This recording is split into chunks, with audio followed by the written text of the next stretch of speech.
आज हम modal verbs पढ़ते हैं। ये मॉडल वर्ब्स का सेकंड पार्ट है और मॉडल वर्ब्स से बहुत से प्रकार के सेंटेंसेस बनाए जाते हैं, जैसे कि हम ऑलरेडी पार्ट फर्स्ट में देख चुके हैं। यहाँ हम कुछ और मॉडल वर्ब्स को लेकर के स्टडी करेंगे। तो सबसे पहले जो आज हम मॉडल वर्ब्स लेते हैं वह है,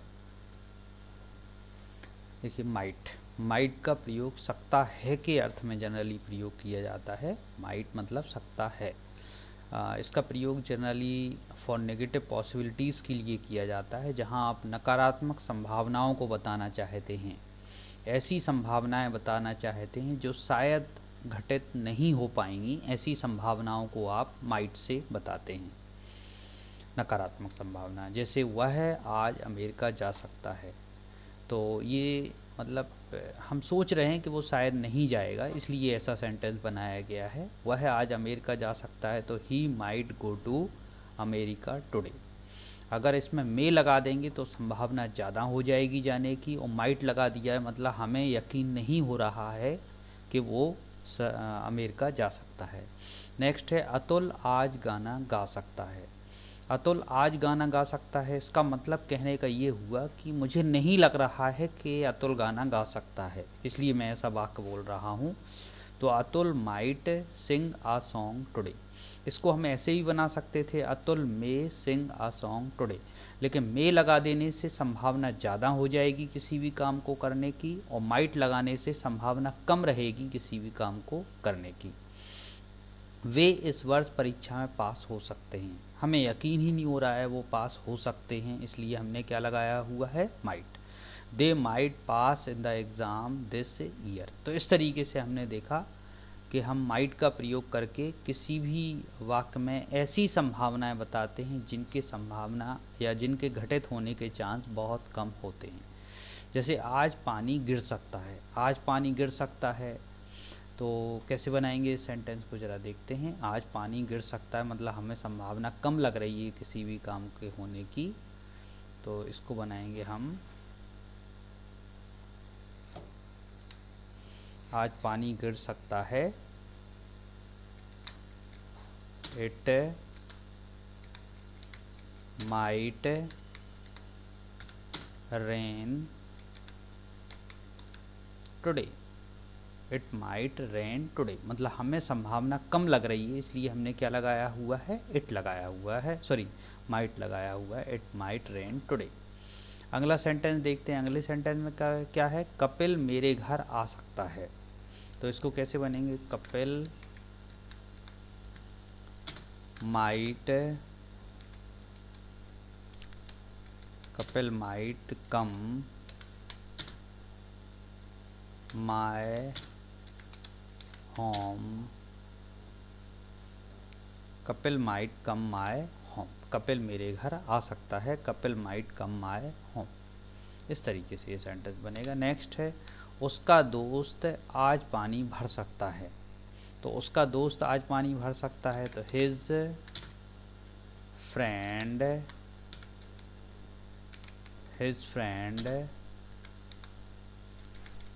might fill water. His friend might मतलब मुझे यकीन नहीं है कि वो पानी भर सकता है, इसलिए उसका दोस्त आज पानी भर सकता है, तो his friend might fill water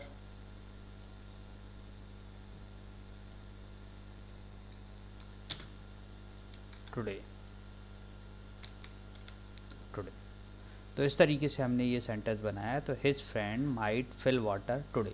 तो आपने इन सभी सेंटेंसेस में देखा कि ये सभी संभावनाएं ऐसी संभावनाएं हैं जिनके घटित होने के चांसेस लगभग ना के बराबर हैं, इसलिए इनमें हमने माइट का प्रयोग किया हुआ है। तो I hope you have understood might. चलिए नेक्स्ट प्रयोग की तरफ अपन चलते हैं। नेक्स्ट है मस्ट। तो मस्ट में देखिए, मस्ट में क्या है, मस्ट मीन्स चाहिए। मस्ट का अर्थ हिंदी में निकलेगा चाहिए। टू गिव ऑर्डर, आदेश देने के लिए हम मस्ट का प्रयोग करेंगे, आदेश देने के लिए।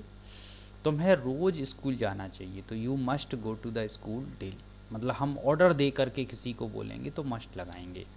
तुम्हें झूठ नहीं बोलना चाहिए, you must not speak a lie, means हम ऑर्डर दे रहे हैं, तुम्हें झूठ नहीं बोलना चाहिए, you must not speak a lie.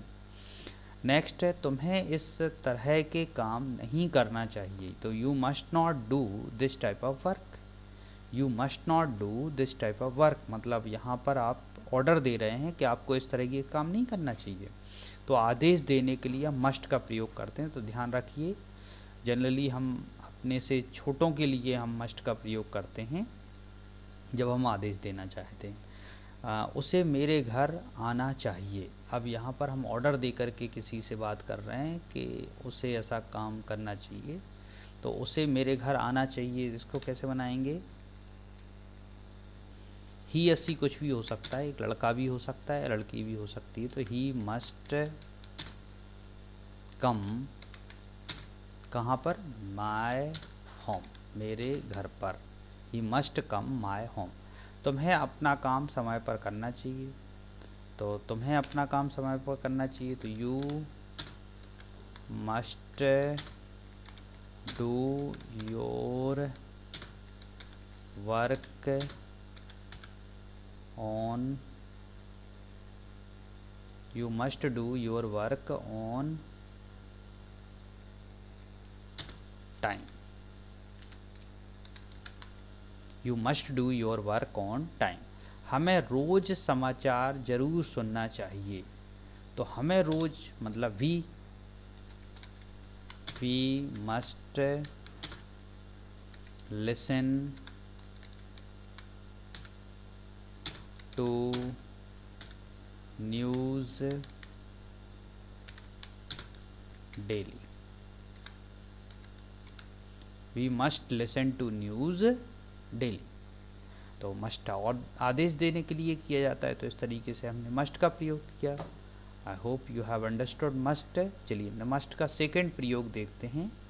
Must का सेकंड प्रयोग होता है टू एक्सप्रेस ऑब्लिगेशन, इसका भी अर्थ चाहिए निकलता है, लेकिन ऑब्लिगेशन के लिए किया जाता है, बाध्यताएं व्यक्त करने के लिए किया जाता है। जैसे कि बाध्यताएं का मतलब होता है जो कानूनन रूप से सही मानी जाती हों, जैसे तुम्हें शराब नहीं पीना चाहिए, तो कानूनी रूप से नहीं पीना चाहिए, तो you must not drink wine. तुम्हें झूठ नहीं बोलना चाहिए, you must not speak a lie. उसे बिना टिकट यात्रा नहीं करनी चाहिए, तो यू मस्ट नॉट उसे को बोलेंगे ही, सॉरी यहाँ पर यू लिखा हुआ है, यहाँ पर बोलेंगे ही। तो he must not travel without ticket, he must not travel without ticket. उसे ईमानदारी से काम करना चाहिए, ईमानदारी, ध्यान रखिए यहाँ पर ईमानदारी रहेगा, हाँ ईमानदारी से काम करना चाहिए। तो इसकी इंग्लिश कैसे बनाएंगे? उसे ईमानदारी से करना चाहिए काम, तो he must do work with honesty, he must do work with honesty. Next है, मुझे जुआ नहीं खेलना चाहिए, मुझे जुआ नहीं खेलना चाहिए,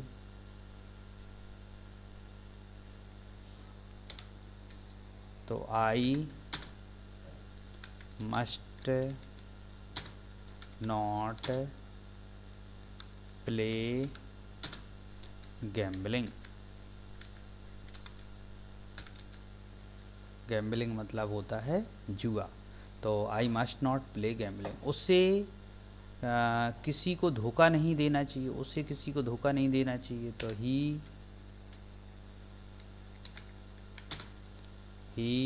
must not, he must not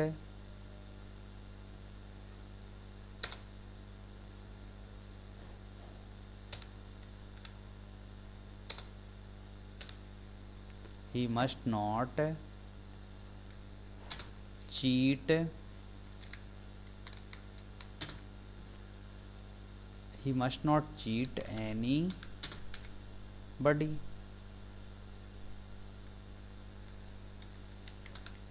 he must not cheat anybody, उसे किसी को भी धोखा नहीं देना चाहिए। He must not cheat anybody, इस तरीके से हमने मस्ट का प्रयोग किया। चलिए नेक्स्ट मस्ट के बाद हम देखते हैं शुड। तो शुड का देखिए, शुड का प्रयोग कहाँ किया जाता है? चाहिए के अर्थ में किया जाता है। टू गिव एडवाइस, जब आप सलाह देना चाहते हैं तो हम शुड का प्रयोग करते हैं सलाह देने के लिए। तुम्हें रोज़ स्कूल जाना चाहिए, सलाह का मतलब होता है आपको जाना है तो जाइए, नहीं जाना है तो नहीं जाइए। तो you should go to the school daily. तुम्हें झूठ नहीं बोलना चाहिए, you should not speak a lie. तुम्हें इस तरह के काम नहीं करना चाहिए, you should not do this type of work. तो देखिए इस तरह के वाक्य मस्ट से भी बनाए जा सकते हैं, लेकिन मस्ट का मतलब क्या निकलेगा? हम किसी को आदेश दे रहे हैं। और शुड का मतलब क्या निकलेगा? हम सामने वाले को सलाह दे रहे हैं। अब वो मानना चाहता है तो मान सकता है और नहीं मानना चाहता है तो ना माने। नेक्स्ट है तुम्हें मेरे घर आना चाहिए। तुम्हें मेरे घर आना चाहिए, इसको कैसे बनाएंगे सोचिए ज़रा। तुम्हें मेरे घर आना चाहिए, you should, you should come my home, you should come my home. Next है हमें अपना काम समय पर करना चाहिए। तो हमें अपना काम समय पर करना चाहिए, इसको कैसे बोलेंगे? We should do our work on, समय पर तो on time. We must do our work on time, यहाँ पर टाइम लिख देंगे हम। You must, you should do your work, you should do, sorry we should do our work, हमें अपना काम समय पर करना चाहिए, तो इसलिए we should do our work on time. तो वी के अनुसार अपने की इंग्लिश क्या बनेगी? आवर। नेक्स्ट है मुझे रोज समाचार सुनने चाहिए। तो मुझे रोज समाचार सुनने चाहिए, मुझे को क्या बोलेंगे? I should listen to news daily, I should listen to news daily. अब देखिए ये सभी वाक्य मस्ट से भी बनाए जा सकते हैं, लेकिन मस्ट का पहले प्रयोग मैं बता चुका हूँ कि मस्ट का प्रयोग किया जाता है जब आप आदेश देना चाहते हो, और शुड का प्रयोग किया जाता है जब आप सलाह देना चाहते हो। सामने वाले की इच्छा है, उसे मानना है तो माने, ना मानना हो तो ना माने। चलिए नेक्स्ट देखते हैं। शुड के बाद नेक्स्ट प्रयोग रहेगा ought to।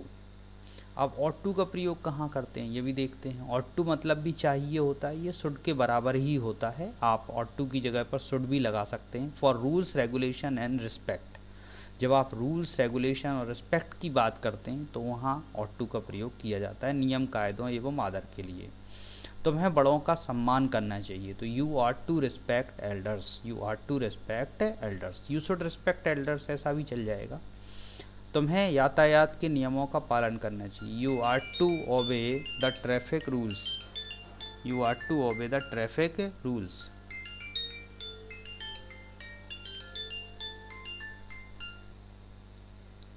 तो ought to के प्रयोग से भी हम वही अर्थ दे सकते हैं जो शुड से देते हैं। जैसा कि हमने सेंटेंसेस को देखा, तुम्हें यातायात के नियमों का पालन करना चाहिए, you ought to obey the traffic rules। तुम्हें शिक्षकों की बात करना चाहिए, you ought to obey the teachers ऐसे बोलेंगे। और उसे रोज़ मंदिर जाना चाहिए, इसको कैसे बोलेंगे इंग्लिश में ये देखते हैं। उसे रोज़ मंदिर जाना चाहिए,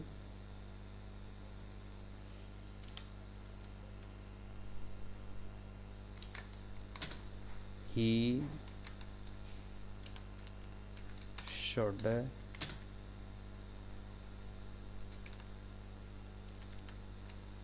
go to the, he should go to the temple daily। Next, उन्हें भगवान का सम्मान करना चाहिए। उन्हें भगवान का सम्मान करना चाहिए तो दे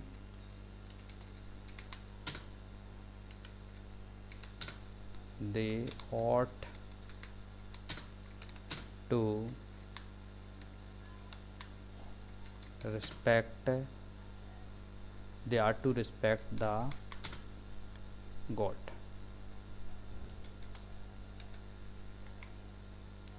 दे are to respect the god, इस तरीके से बनेगा। नेक्स्ट है, हमें धीरे बोलना चाहिए, तो इसको कैसे बोलेंगे इंग्लिश में? We are to speak slowly. We are to speak slowly. तो इस तरीके से इन सेंटेंसेस को बनाएंगे। तो R2 का प्रयोग इस तरीके से किया जाएगा रूल्स रेगुलेशंस के लिए, रिस्पेक्ट के लिए एवं नियम कायदों के लिए। तो इस तरीके से हम जो सेंटेंसेस बनाएंगे वो काफ़ी पोलाइट होते हैं और सुनने में भी अच्छे लगते हैं। चलिए नेक्स्ट देखते हैं। R2 के बाद हम नेक्स्ट देखते हैं यूज टू। तो यूज टू का प्रयोग देखिए, ताथा थीथी टाइप के सेंटेंसेस बनते हैं इसमें। और यूज टू के द्वारा पास्ट हैबिट, पुरानी आदतें बताई जाती हैं। पुरानी आदतों को बताने के लिए किया जाता है इसका प्रयोग। तो तुम्हें रोज़ स्कूल जाना चाहिए, ये नहीं आएगा इसमें। इसके सेंटेंसेस हम बनाते हैं। इसके सेंटेंसेस बनेंगे, वह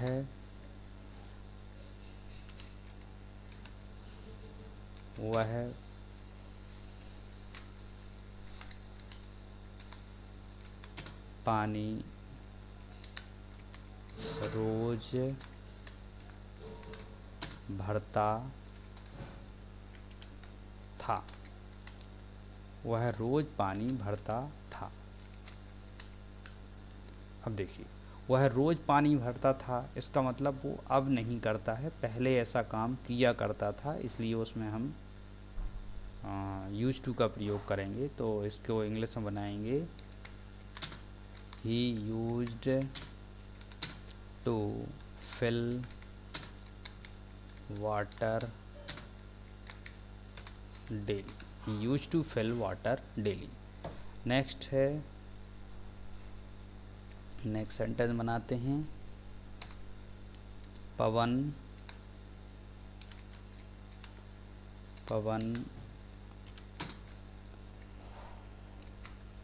एक किताब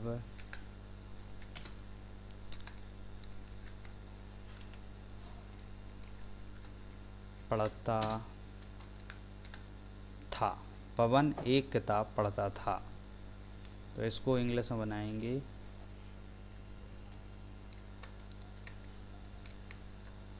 पवन used to read a book. Pawan used to read a book. तुम्हें इस तरह के काम नहीं करना चाहिए, ये भी नहीं आएगा इसमें। तुम या मैं वाला सेंटेंस बना देते हैं।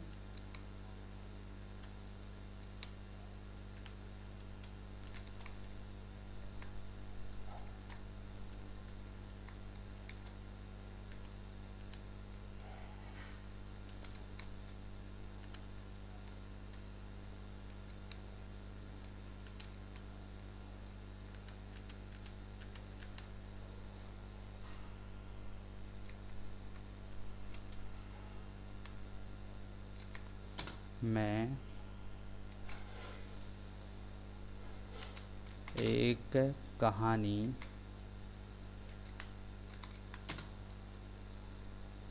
लिखता था। तो मैं एक कहानी लिखता था। तो मैं एक कहानी लिखता था मतलब ऐसा काम किया करता था, उसको हम यूज टू से बताएंगे। मैं एक कहानी लिखता था, तो I used to write a story, I use to write a story. Next है, एक और सेंटेंस बनाते हैं।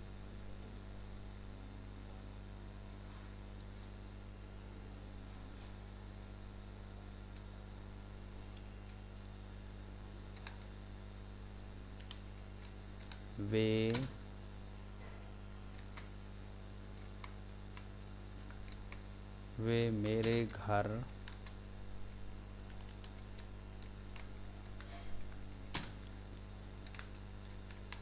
आते थे। वे मेरे घर आते थे। तो वे मेरे घर आते थे, तो इसको इंग्लिश में कैसे बनाएंगे? They used to come my home. They use to come my home. Next है, उन्हें अपना काम समय पर करना चाहिए। ये भी नहीं आएगा इसमें, ये सब शुड वाले वाक्य हैं या ought to से बनाए जाएंगे। नेक्स्ट सेंटेंस हम बनाते हैं,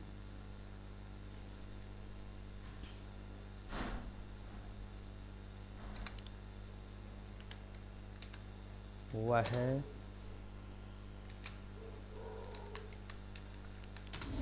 मेरे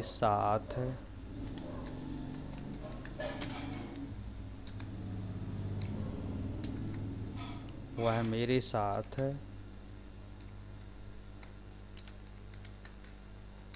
पढ़ता था। मतलब ऐसा काम किया करता था, वो अब नहीं करता है। वह मेरे साथ पढ़ता था, तो इसको कैसे बनाएंगे? वह को बोलेंगे ही।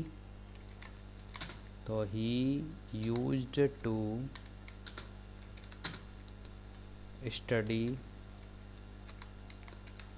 With me. He use to study with me मतलब पढ़ता था, मतलब रीड भी कह सकते हैं और स्टडी भी कह सकते हैं। अगला सेंटेंस बनाते हैं,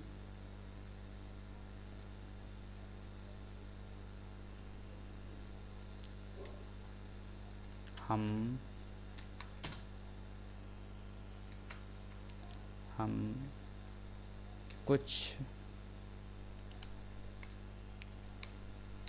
कुछ किताबें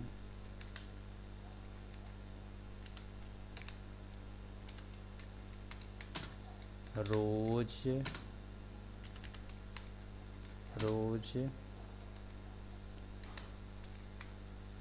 खरीदते थे। हम कुछ किताबें रोज खरीदते थे। तो we used to buy some books daily। We used to buy some books daily।